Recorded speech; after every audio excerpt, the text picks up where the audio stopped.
So, welcome to the Mythic Movie Maker podcast, where we analyze movies from a mythological perspective. My name is John, and this is my brother Nick. Howdy. And today we're reviewing or analyzing Terminator in what I'm calling Cameron Ex Machina, the Cameron Ex Machina series of The films. Cameron, yeah, Cameron of the machine. Yeah. Or Deus Ex Cameron. I don't know. Whatever sounds The, the, better. the God Cameron. Yeah, okay. So, so Nick, Yes. do you have a quote for us today? So it's a bit of a cop out because Is it one of the few lines that Schwarzenegger says? no, it's the Okay. actual tagline of the movie. That Terminator is out there. It doesn't feel pity or remorse or fear. And it absolutely will not stop until you are dead. Mm. I'd say they delivered on that promise, that Yeah, advertising yeah, promise. yeah. If I heard that the movie was about that and I watched that movie, I'd feel like I got my money's worth. Um, so how does that is actually a pretty good quote, even though it's not technically a quote. But so how does that illuminate the mythological themes of this movie Well, so the movie is pretty clearly about the juxtaposition between machines and humanity. and the present and the future? Yeah, yeah, yeah. Like it almost is like a fear of the future type thing where like It we're gonna is. like where society in the future will be like that where pity and remorse will not be driving forces in life, and it'll just be about sort of the treads of society rolling over Skulls.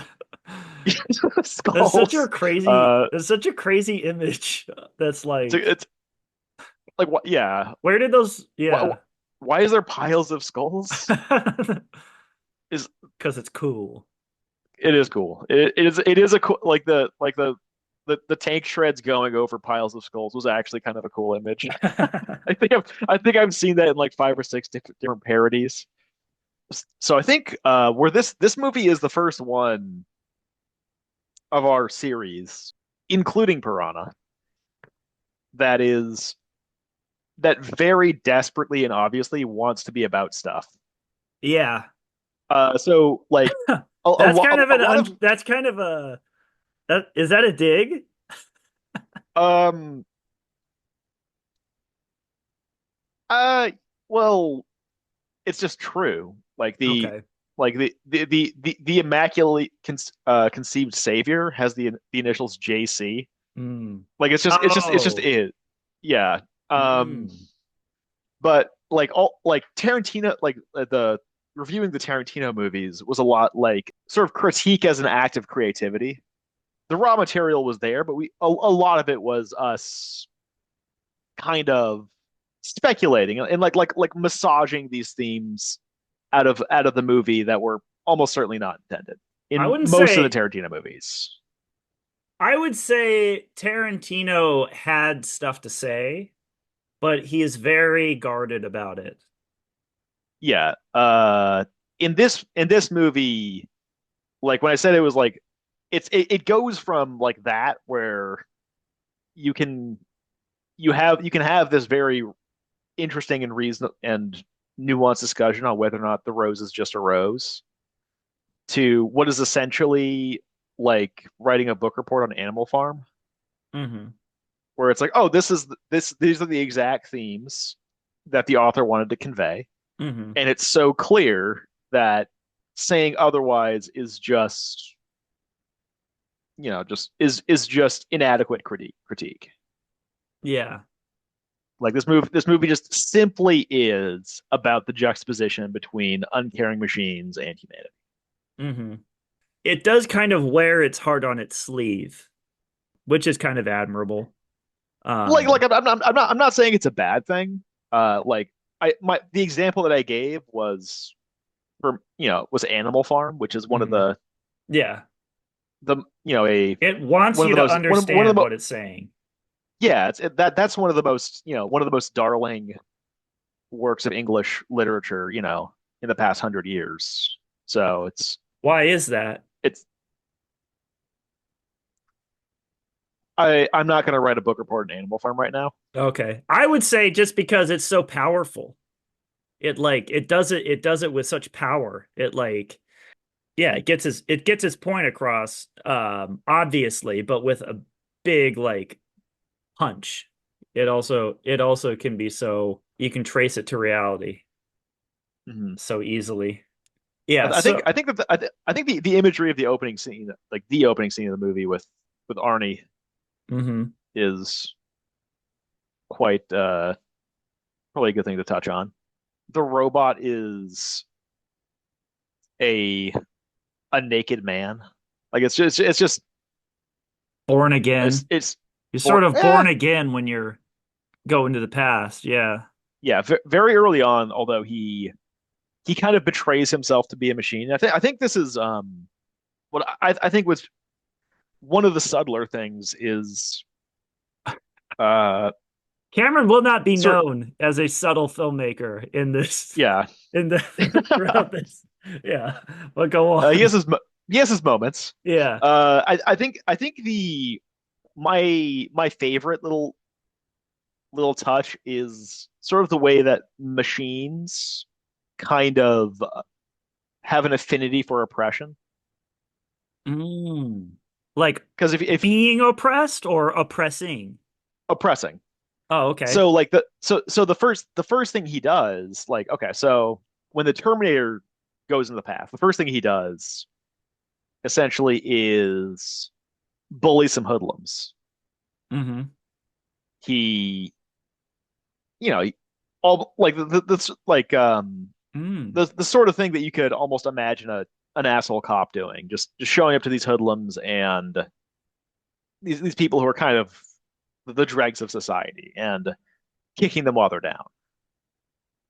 They're they're assholes, but that's essentially what happens. Is these people who are already kind of outside the law. He kind of further Yeah. oppresses them. And then the first thing that Kyle does after he appears is he runs away from the police. Mm.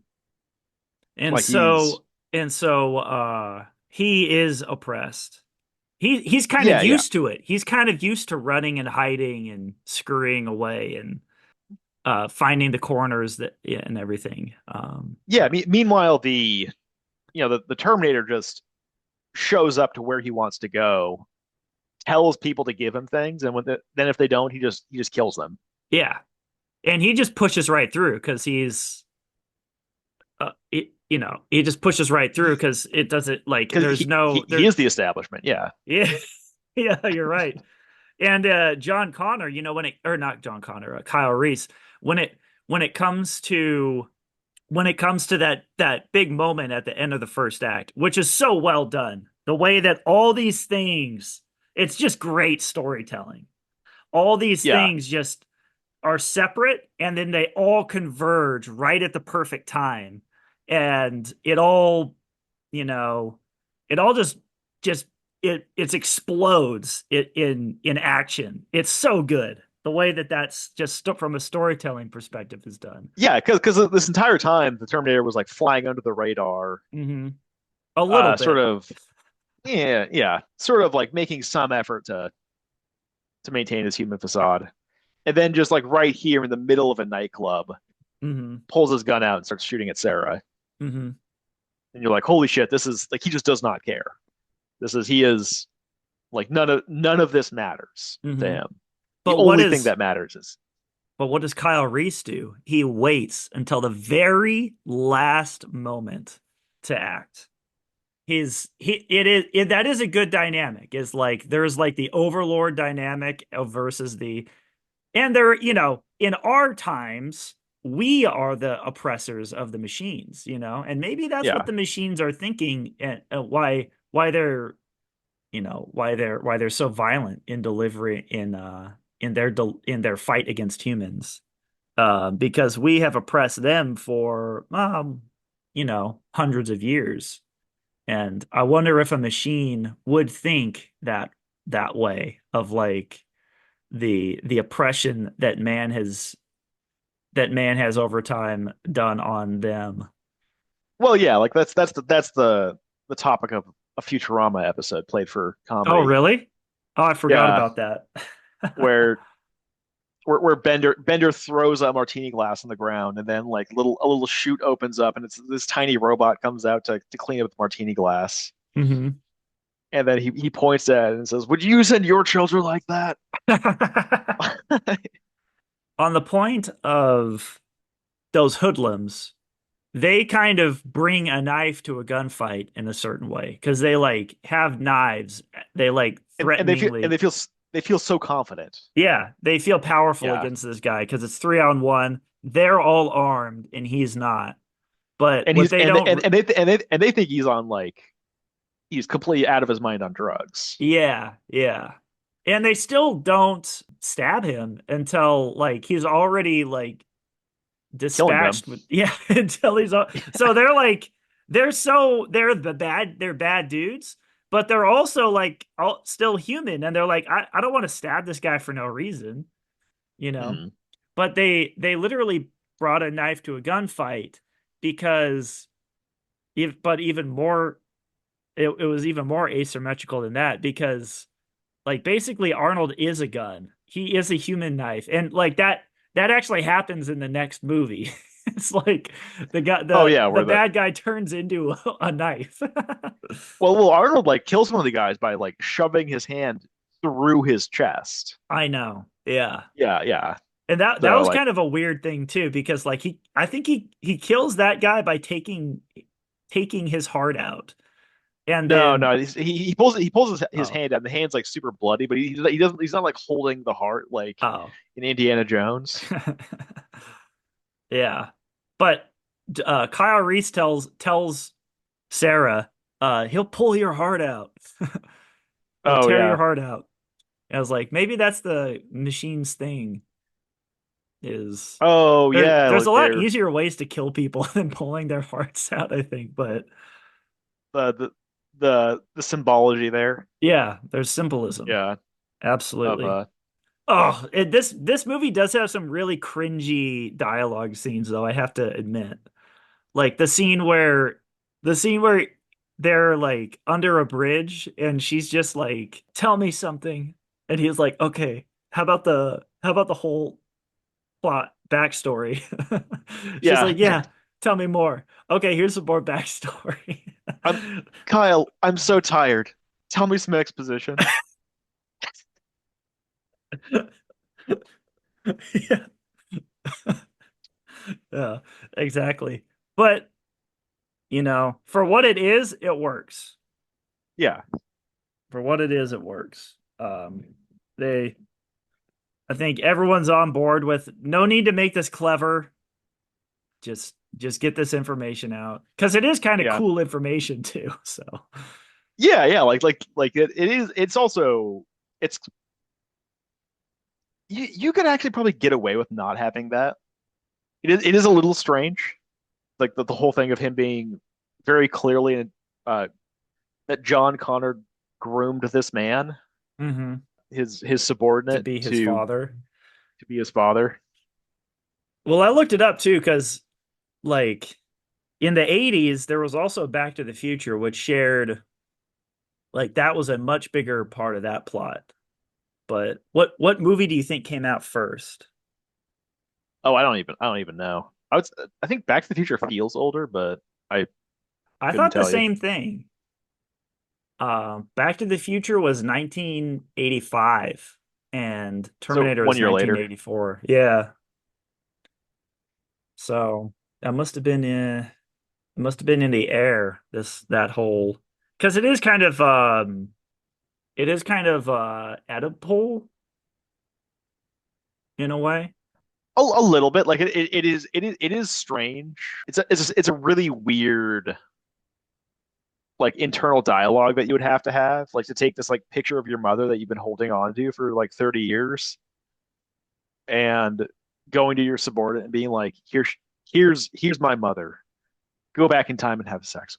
Hmm. Like it's like the emotions at play have to be very difficult to work through. Well, explain to the audience, Nick, what the Oedipus complex is. Not that Uh, either of the us are qualified, but just yeah, from a storytelling it's perspective. from like a psychological perspective, it's the idea that some people have the internal urge to defeat or dominate their father and as a prize take their mother romantically. I'm gonna try harder to stay on topic. I know, I agree. All right, that said, I looked into the Oedipal complex while I looked into the Oedipal complex. I looked it up on ChatGTP. Um, and so here's one of the things that it says.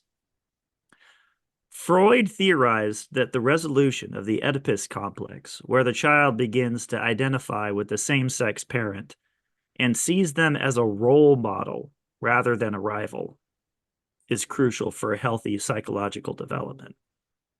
So, the journey that you're supposed to go on when you're in the age of the Oedipal complex is to transform your view of your parent from what you see them as a rival into a role model. And that's healthy. That's a healthy way to go. Yeah, he definitely views John Connor as a role model. That's Yeah. that's clear. Yeah. I thought of another interpretation. The computer sentience is sort of in the adolescent age. And at the beginning, the war, what's happening might be a little bit of an Oedipal conflict where the robots see humans as their same-sex parent and not as a role model yet, but as a rival. So they're acting out in an Oedipal way. Okay, so I'm gonna go right ahead and say that the Oedipal complex thing is a huge jump. Um, but and also that is touching on to later movies. You could say like the synthesis of man and machine Yeah, of working together as allies becomes an important aspect of later movies. For yeah, all the the roles next are film. reversed. Yeah, Yeah, the roles are reversed, but also like the teaching the machine how to be more human becomes yeah, a major aspect of that movie. absolutely. There are hints of it in this, though. There are hints of it in this. I mean, okay, so let's start by talking, let's get on track and let's start by talking about the Terminator. What does the Terminator mean? Well, the Terminator, I think, very clearly represents a dystopian future. Not the specific dystopian future of Skynet blowing up humanity, but like the idea Hmm. of like he kind of like how like in cyberpunk media where the future is this thing where is this terrible time and terrible place where like all that is human is no longer respected and the value of human life and accomplishment and suffering means nothing to the uncaring future society. Hmm. And I think that the Terminator kind of represents that version of the future where humanity is where the things that make us essentially human are sort of tread underfoot, Or suppressed. Yeah, suppressed, suppressed. Yeah, like a tank going over a human skull. yeah, yeah. Uh, and there's another aspect to it too, which is, and I completely agree.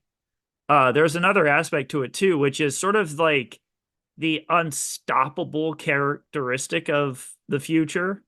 Like Oh, yeah. this is That so, this is, this, they say it's in the movie, inevitable. yeah, they say in the movie, like the, the future isn't set, you know, but it's very, hard to break out of it. You know, Yeah, it's very set. It's not completely set where there's no wiggle room, but uh-huh. there is a chance of changing the future. Like it's all but inevitable, you could say in a way. But the thing is that the like human victory over the future is also is inevitable. Like that is the like humanity triumphing over the uncaring robotic world is what happens. Like Kyle didn't come back to change the past. He came back to preserve the timeline. Hmm. You know, because the humanity wins in the absence of the time travel shenanigans. Oh, really? Yeah, Oh, that's did why they John say Connor. that? Yeah, yeah, literally. That's why John Connor's so important. Like we we broke into their factories and smashed their machines. We won is a direct quote. Mm. Oh, okay. I missed that. I would say that there's these two sort of vying views of the future, which is humanity being suppressed by an uncaring world in contrast to humanity sort of rediscovering itself and uh, sort of conquering the machine men of their time. Like we created these machines that that went out of control, and they're sort of like a uncaring side of us, the machines. They're like a all-powerful uncaring side of humanity. Like they're that part of humanity. Um Yeah, and we almost let it overtake us. and yeah. And and I think the thing with the dogs is also kind of cool, where Yeah, I that the was something I did not ever pick up on without just watching it as a movie. yeah that like so The dogs are a that huge part of it. that our relationship like one like part of it is probably just like a save the cat type thing where like oh dogs don't like the robots the robots are evil. And uh people love dogs already, so that's People an love easy dogs, win. Yeah. but on the other side, like this part's probably unintended, is that dogs are like our relationship with dogs are kind of this link to humanity's past. Yeah. Our sort of very animalistic sort of relationship with these animals is sort of tethering us to the natural world in a certain some kind of Hmm. way. Yeah, well, I mean, I think in the movie the dogs sort of represent a certain intuition that people have, but they don't know they have, you know? Hmm. And that's what the dogs are, is they're that that sort of alarm bell that we Yeah, refuse to listen to. because people are like very natural. Like most people, when they encounter the Terminator, even when he's maintaining the facade of being human, Yeah. are just unnerved by him. Yeah, And exactly. and kind of like like a caveman would feel that apprehension and immediately just like attack. Yeah.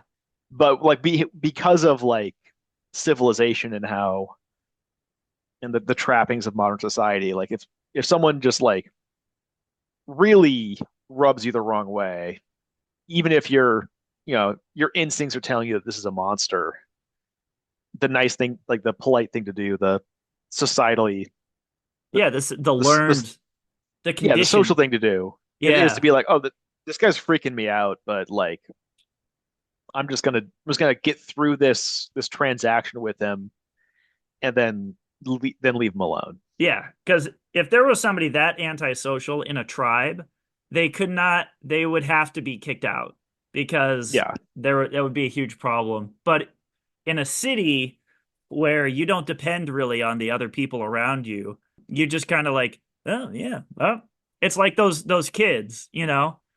that's Oh, this guy's allowed to fester in a city yeah. because they're not relied on by society to to you know to be Mhm. productive or to be It's it's social. it's very strange referring to Bill Paxton as those kids. Oh, Uh, Bill Paxton. yeah, Bill Paxton was the Oh, spiky haired one. oh, I didn't even notice that. That's interesting. Well, and here's the other thing too is when AI became really popular, this is one of my main speeches, I guess, is Okay, so I knew ahead of time that AI and its yeah, and the current events surrounding AI were going to get touched on. yeah, I would like to address and move on from this topic yeah. as soon as the point is made. Okay. It's when people felt it's interesting because that's when people actually felt technology doing something that it shouldn't be doing, you know. Yeah, like It creative things. or it felt technology leaping a bit too far, and that's where a lot of people started freaking out. I'm not a freak out. I think that I'm very confident that it will not make humans irrelevant. Any writer that is capable of being replaced by AI is not a writer that you probably should have been reading anyway. Exactly. That's my entire point is I am not afraid of the machines becoming us. I'm afraid of us becoming too much like a machine.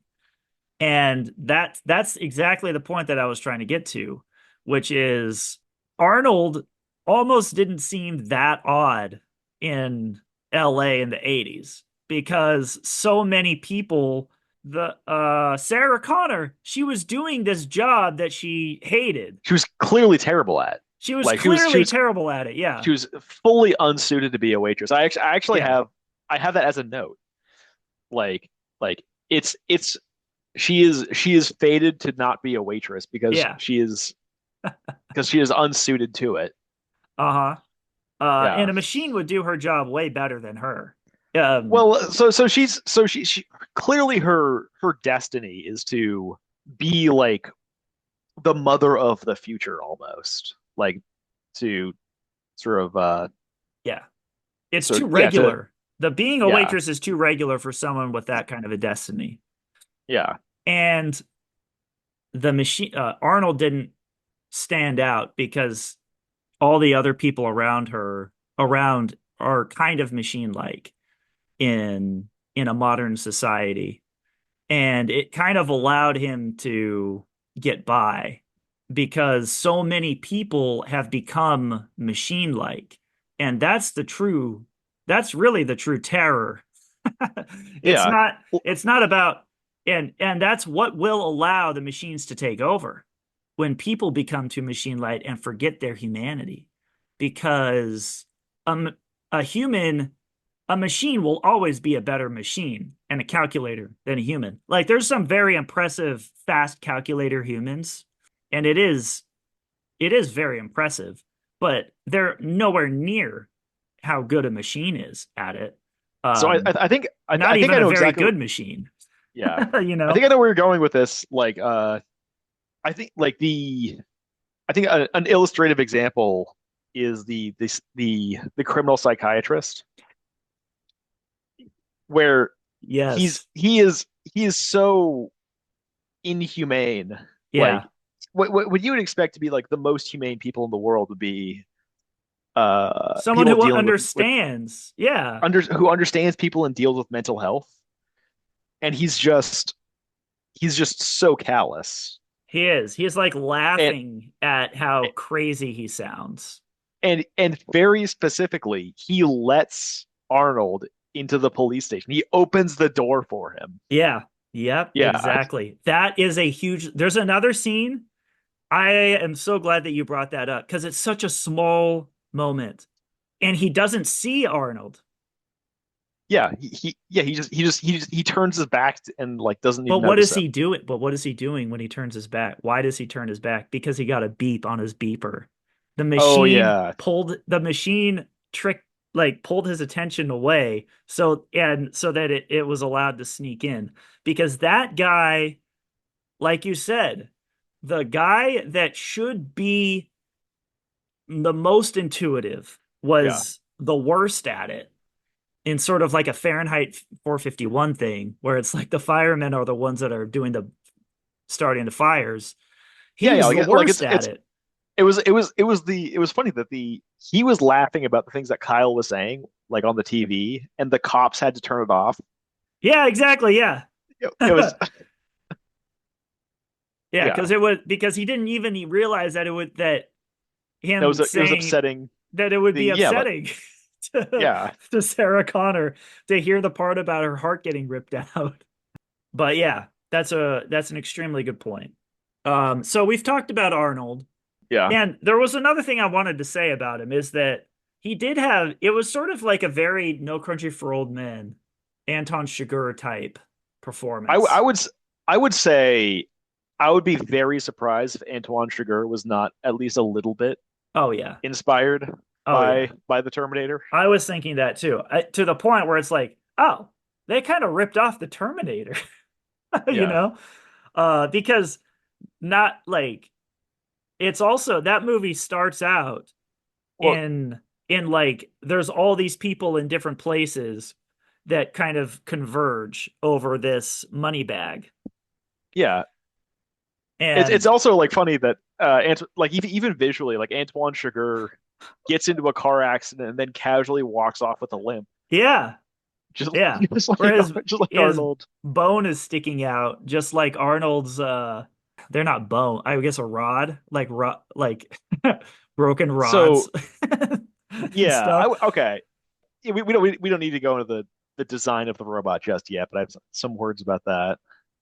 Okay. Yeah, we'll get into that because at a certain point in this movie, that his cyborg He sheds the facade. he sheds the facade exactly. Yeah. And that was another thing that I wanted to bring up was it that why do the robots the robots create human looking cyborgs to send into the past, or was that sort of like a trick that they played in the future? Because there was Well, another no, line. it's yeah, it's a trick they play in the future because there's that scene in the future where the Terminator goes into like the human encampment and Oh the yes. dogs freak out and Kyle has to Yes, kill it. yes, yes. That's right. And it is a trick. And it is something that only people that have the intuition. And this is sort of a force type thing or a spiritual type thing, which is only those that have the intuition are able to see through the trick. Why is it that the robots decided it was a good tactic to trick people into thinking that the robots were people? I think it's the way a robot would think. It's like, what are humans' weaknesses? Well, they trust other humans. Mm, What if we make robots that look like humans? mm. We could get them to trust us and tell us things and let us into their bases. And this is a weakness that we know about, and this is the most effective way that we can think of to exploit it. There's an interesting thing, which is, well, we can get into it a little bit. There's an interesting thing where the Arnold imitates humanity a lot in the movie, in like their Yeah, voices, their and certain things, yeah, and like after it works pretty well. yeah, because the he has to learn a little bit to get to work right. Yeah. Because he shows up to the hoodlums at the very beginning, Oh yeah. and There's the nothing. Yeah. yeah, and To go they off say of. like cold outside, nice day for a walk, eh? As a joke, and then he just repeats that phrase right back to them. Yeah. He's Yeah. yeah. So imitating is exactly what he's do Hmm. like. The way he's trying to fit in is by watching humans and just doing exactly what they're doing. And that's a very good point because he gets better and better and better at it throughout the movie, the more he learns.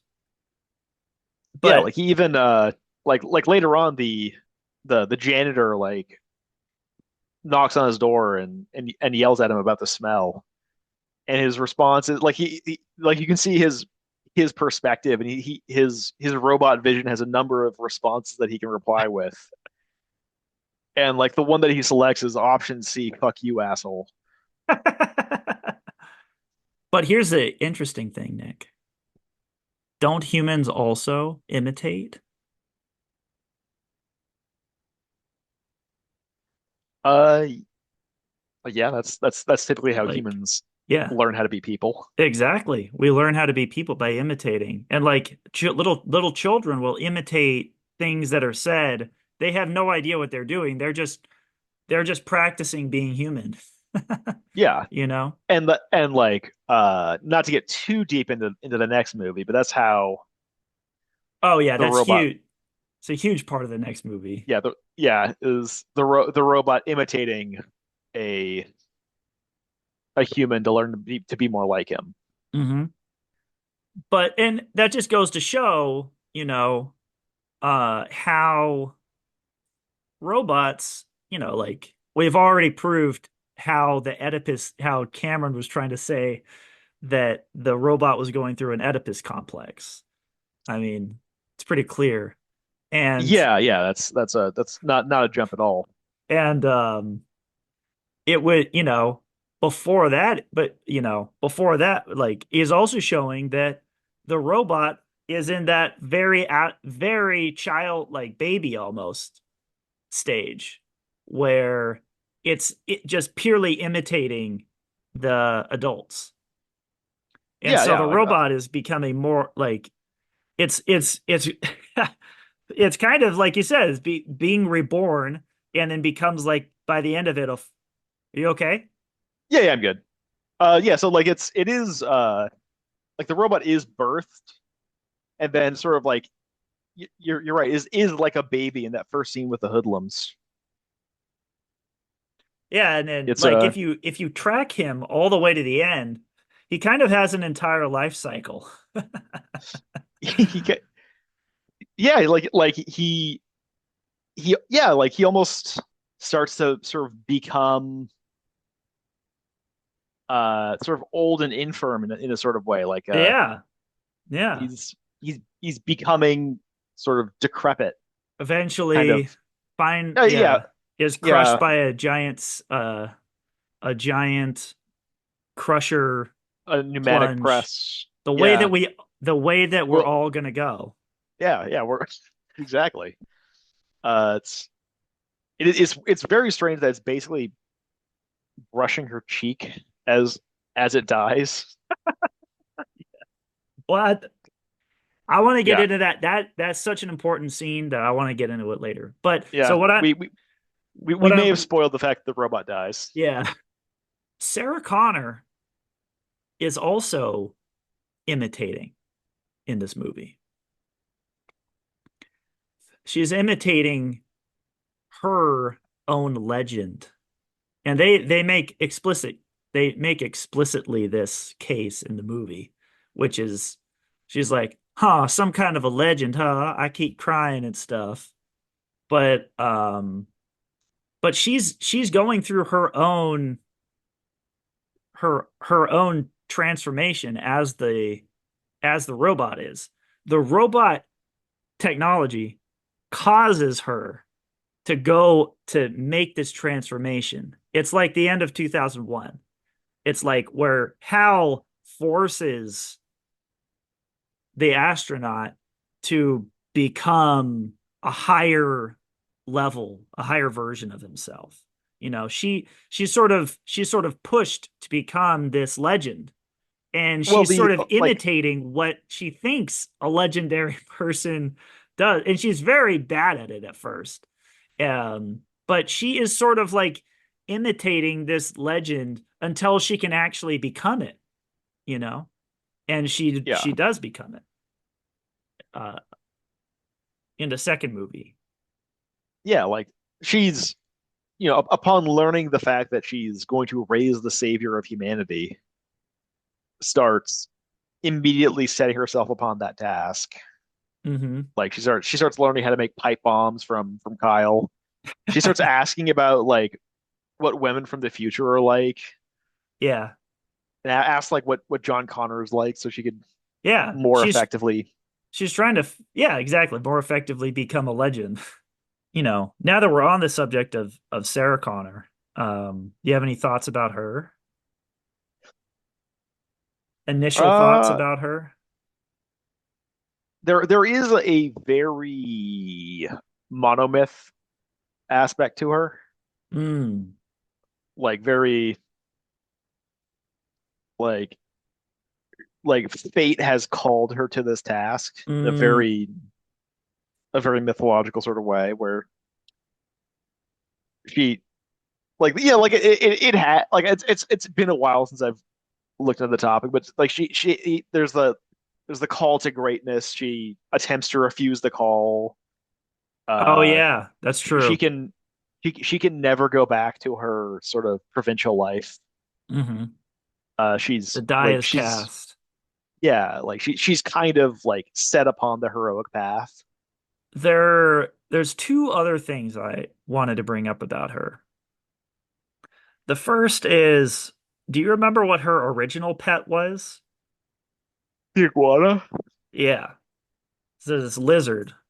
And like, what does a lizard call to mind for like so? And the lizard is sort of her, what do they call it? Her spirit animal in a way. Like, you know how in like Norse mythology, like they have like their animal, or like in Indian mythology, they have like Yeah, a yeah, an animal like that that represents you. represents them and it is always with them. That is her creature, her spirit creature, which is the iguana.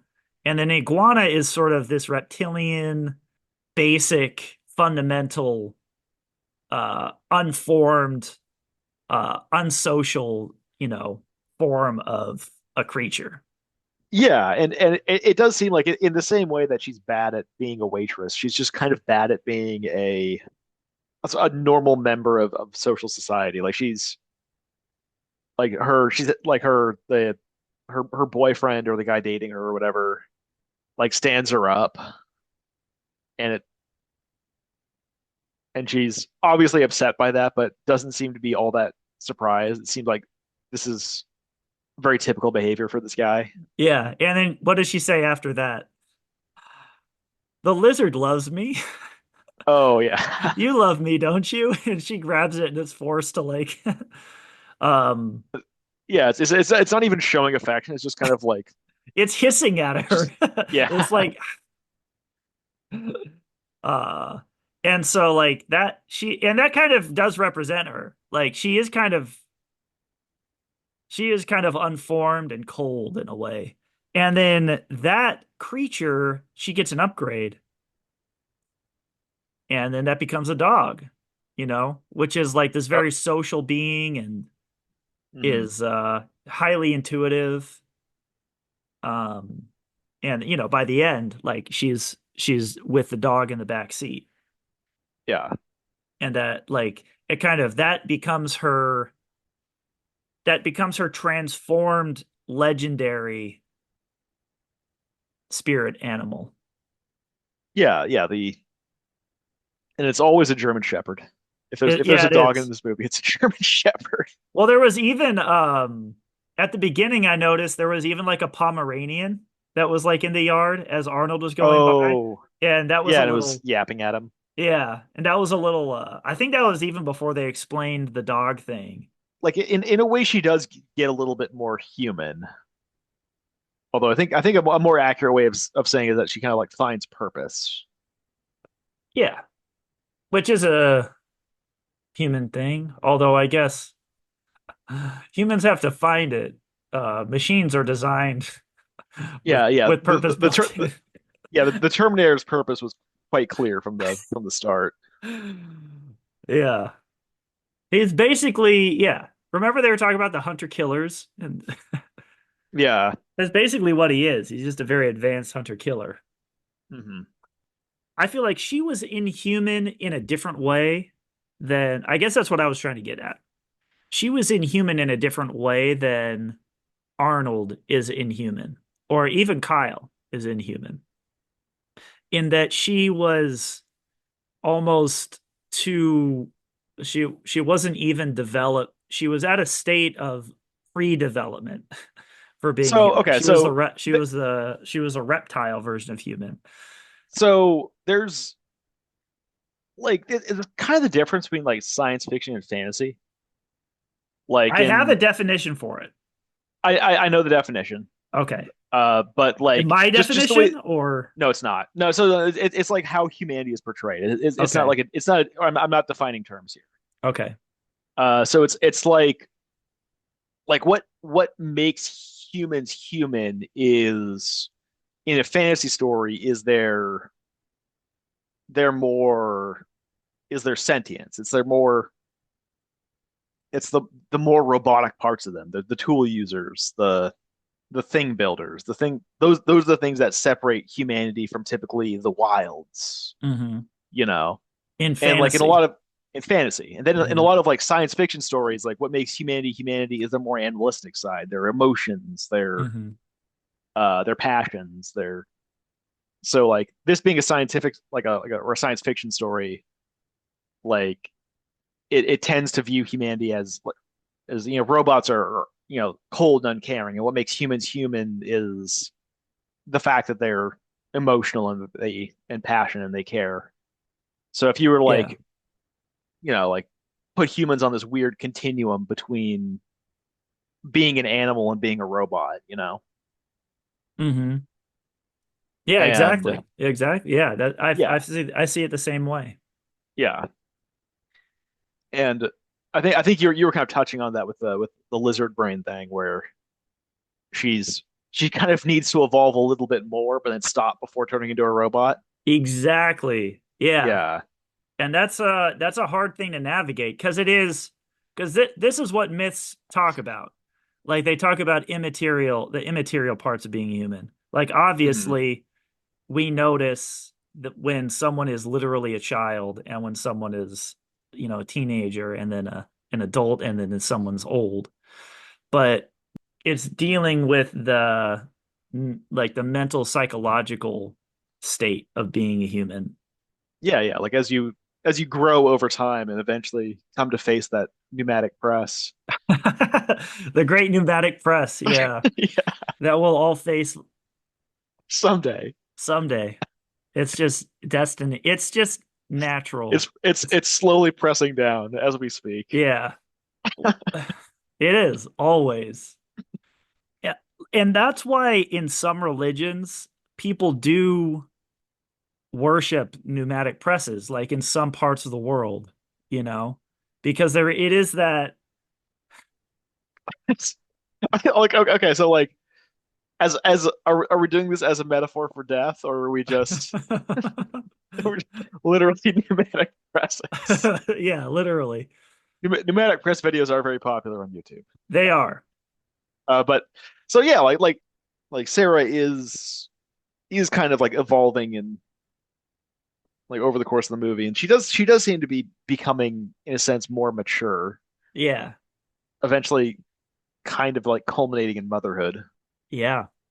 I kind of see this whole movie as for her a preparation for motherhood, you know. Yeah, I'll give you some reasons why I think that. First off, she does become pregnant at the end of it. yeah, Uh yeah. She is.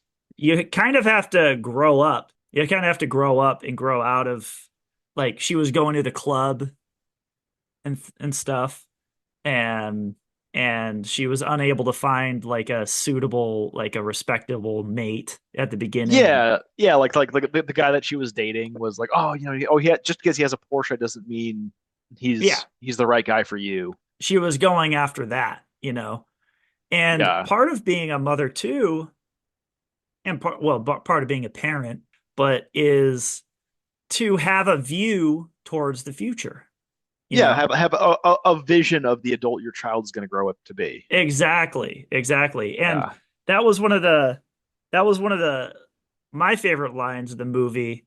Also very kind of ham-fisted, but it kind of Cameron wedged in there.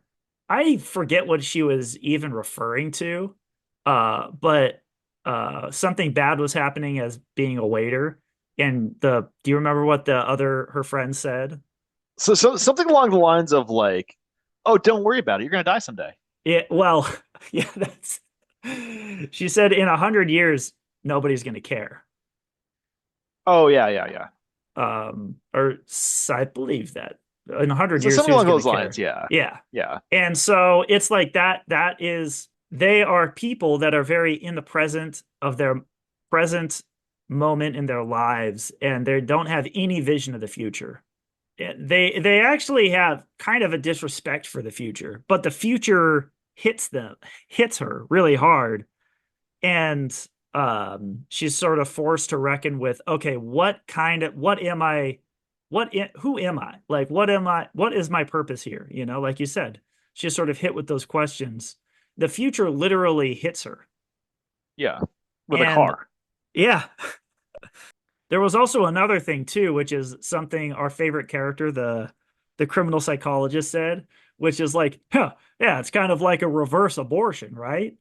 And that's kind of, that's kind of another option, you know, for becoming a mother is Yeah. is having an abortion, and not to touch that, third rail, but that just goes to show more. It's just another point in terms of like, oh, this is kind of her preparation for becoming a mother. Uh yeah, yeah. This whole movie can be interpreted that singularly way, and I think Like that like would be a it fine like interpretation.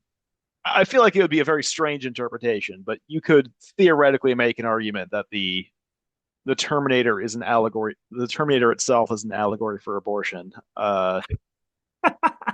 Coming to slay your unborn child. That's as far as reaches go. That's a big one. I didn't say that. I didn't say that. James Cameron did. Yeah. Did she?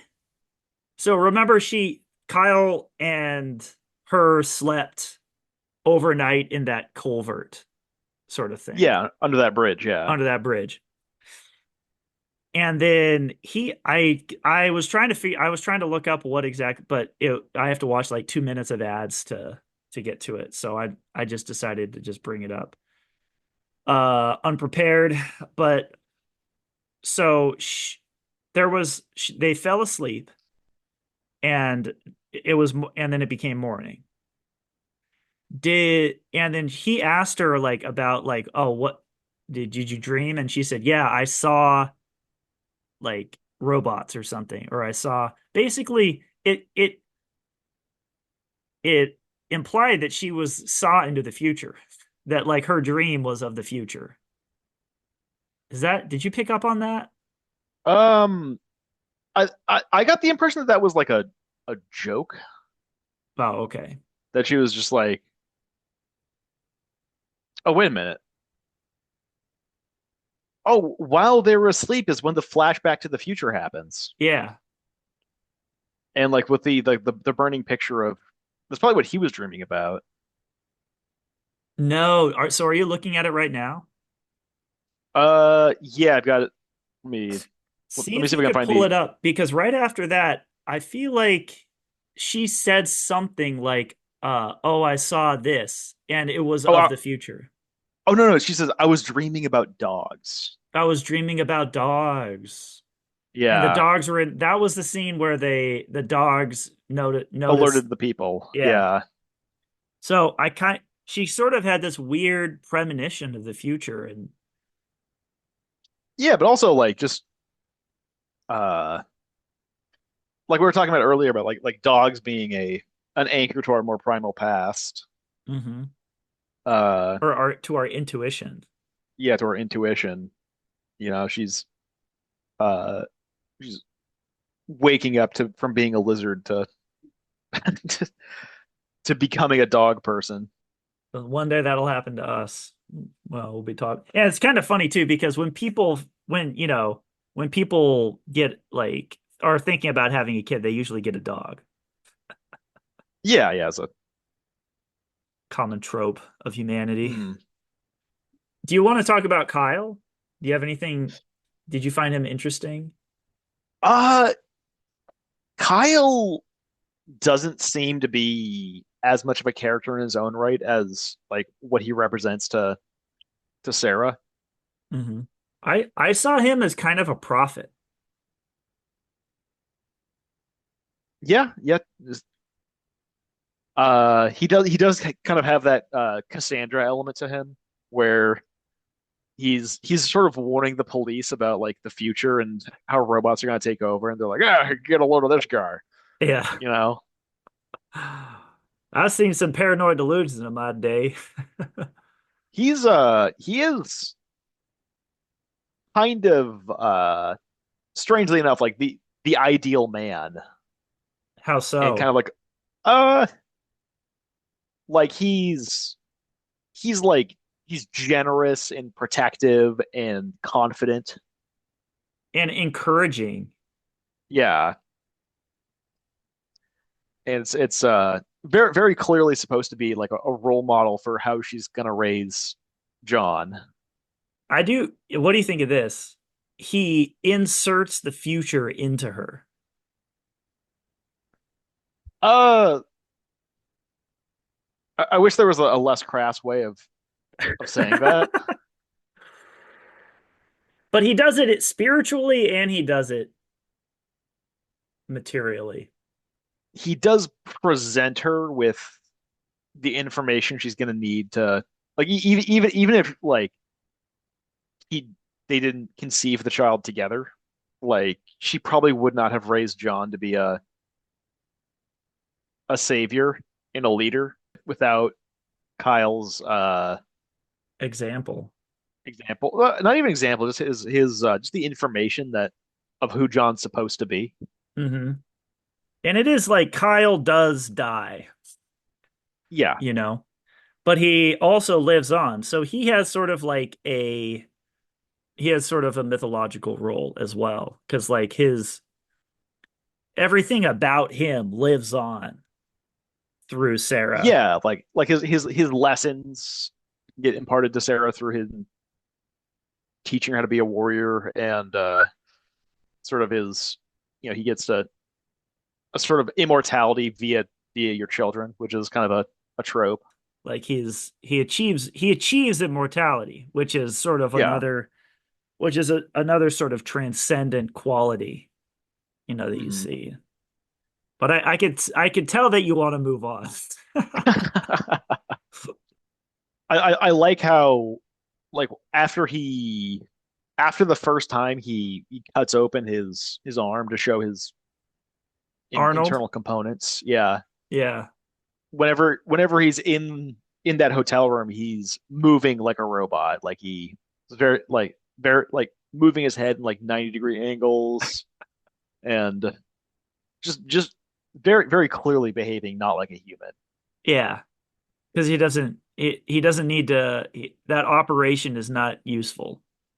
Yeah. The smooth movements and yeah, that was a very cool scene where he kind of ripped away his skin and we got to see for the first time that he was completely unhuman, like Yeah. absolutely Mhm.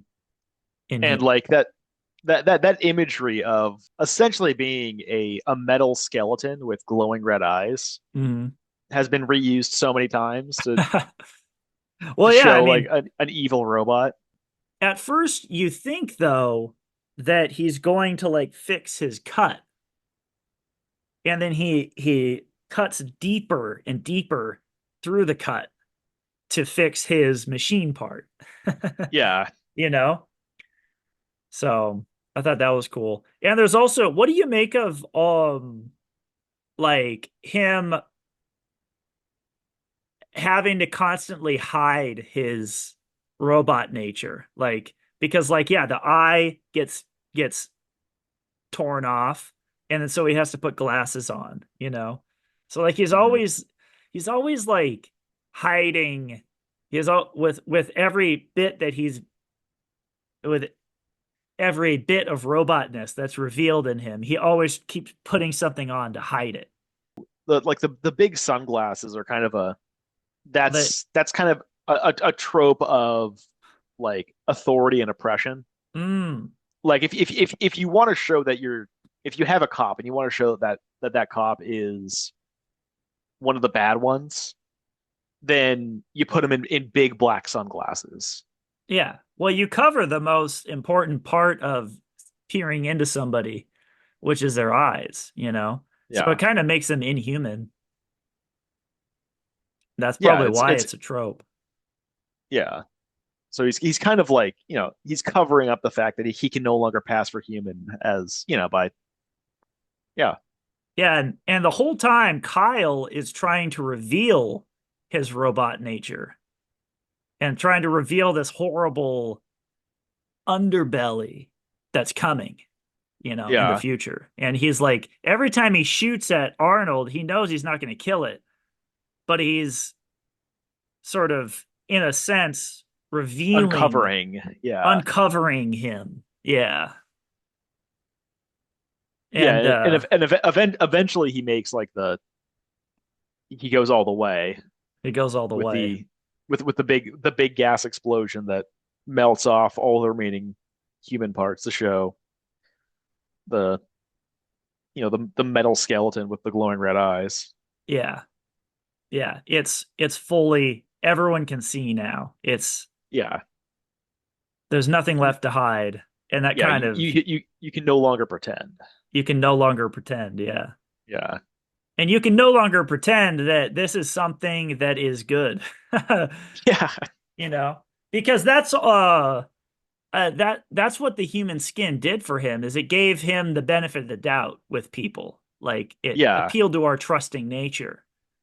And when all that's gone, there's no there's you know, it's all visceral kind of life or death at that point. Like all the cards Mm. are on the table. Yeah, like if it if Sarah merely got away, then she by default would have won. Because there's no way this Yeah. hit the robot as is would have been able to chase her down. Because basically, the entirety of human society would have Oh yeah. fallen Yeah. upon him. Yeah. So he knew that, and there isn't really. I mean, do you think that the robot could have like put on another human skin or figured something out? Like, No, that seems incredibly far fetched. yeah. So that's what makes that moment so dramatic when he like comes out of the comes out is revealed Hmm. for what he is. Yeah, because it's like, all right, that's another no going back moment where it's like, yeah, there's no he knows uh I kill you now, or or the it's whole gig is up. yeah, so he's like he's gonna be ruthless. But in Um in, in that's also the moment where like Sarah loses her protector. Like yeah, it's another raising of the exactly. stakes. Kind of like Exactly. the stakes are raised on both sides. And she has to yeah, and she knows she has to do this on her own. Like she's on her own. Like at the beginning, she even has a roommate. So she can't even live on her own, you Yeah, know? And now she has to like save humanity on her own. Like it's all on her now. And that's what yeah, growing up is like, you know, yeah. is you're totally on your own. There's nobody that can account for you except for you. And that's what it Mhm. feels like to, when you move out or move to college or something. It's it's that feeling. Yeah, And that's like a and very there's like a lot of horror movie tropes here, but that's one of them. yeah. So it's like I think it's a lot like Alien, where it's kind of like a horror movie, science fiction movie. Hmm. But I would say this one is like 80% science fiction, where Alien is like 30% sci-fi, like 70% horror. Yeah. Yeah, then Well, then you know that then they get into yeah. the factory. Well, I just want to say real quick, the Oh other yeah, yeah, horror yeah. movie trope I noticed is there's a bad guy after you and nobody believes you. Oh yeah. Like that's a big one. But yeah, so they're in the factory. They're in the belly of the beast. Sort of. Like it's actually I thought it was funny that the smart robot gets killed by a dumb robot. That's a Uh good point. that the that like a dumb, non-dangerous, easy to control robot ends up being the thing that eventually destroys the Terminator. it's just a hydraulic press. You press the press button and it goes down and crushes. Yeah, And it's this. Yeah, it's the simplest, and it's yeah, it's also it wasn't a explosion it wasn't the pipe bomb that actually killed him. The pipe bomb and the gas truck and the guns and all that, they can't kill him. That needs he's a machine, and you must kill a machine with another machine. yeah, which is exactly what happens in the next movie of Yeah, they kind of do. needing the machine to kill the machine. Yeah, they kind of yeah. There are a lot of like repeated. There are a lot of repeated things in the next movie. Like somehow they end up at another factory, right? Yeah, yeah, yeah. Like it's like Okay. some kind of like steel foundry or something. Where Yeah. yeah, So, okay, so what do you think of this? This is the symbolic thing that I, that I felt like was very symbolic is so the Terminator is blown in half, by Reese. Like puts yeah, the, and then it comes back again. It crawls over Reese's dead body. And then there's a cage, and then it's it's caged, and then it's reaching for her, and then she does the pneumatic press. So it all that choreography was very symbolic to me, which is like how to control how to control technology. yeah. It's through controlling the machine that she does eventually destroy the Terminator. Yeah. Like I think it's that I'm not seeing a lot of symbolism in like the way it's crawling and everything. I just view that as like the the monster has been worn down, and it's like it's that continuous raising of the stakes, like where each they're almost like matched opponents, where the where Sarah and Kyle can no longer depend on the police, but the robot loses a bunch of its flesh components, and then like Kyle has to die in order to remove get the machine to destroy its legs, and then at the very end, like Sarah can barely crawl, the machine can barely crawl. The two matched opponents have Mm-hmm. uh are equally matched, and they have worn each other down to the very end. So I think like that's kind of like how I view the robot crawling and everything. Yeah. I mean, it works on a dramatic level for sure. Mm. This is a huge stretch. I'll give you that.